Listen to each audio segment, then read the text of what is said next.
कहानियाँ जो आपको अपने लक्ष्य तक ले जाने को मजबूर कर देंगी। एक बार एक व्यक्ति ने महान फिलोसोफर सुकरात से पूछा कि सफलता का रहस्य क्या है? What is the secret of success? सुकरात ने उस इंसान को कहा कि वह कल सुबह नदी के पास मिले, वहीं पर उसे अपने प्रश्नों का जवाब मिलेगा। जब दूसरे दिन सुबह वह व्यक्ति नदी के पास मिला तो सुकरात ने उसको नदी में उतरकर नदी की गहराई मापने के लिए कहा।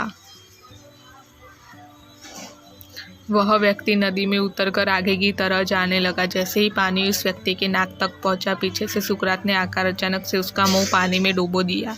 वह व्यक्ति बाहर निकलने के लिए छटपटाने लगा,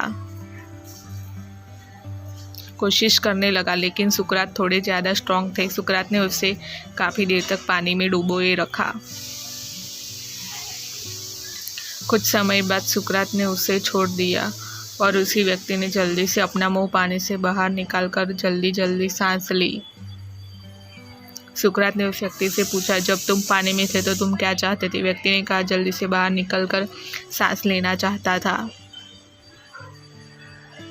सुकरात ने कहा, यही तुम्हारा प्रश्न का उत्तर है। जब तुम सफलता को उतनी तीव्र इच्छा से चाहोगे जितनी तीव्र इच्छा से तुम सांस लेना चाहते हैं, तो तुम्हें सफलता निश्चित रूप से मिल जाएगी।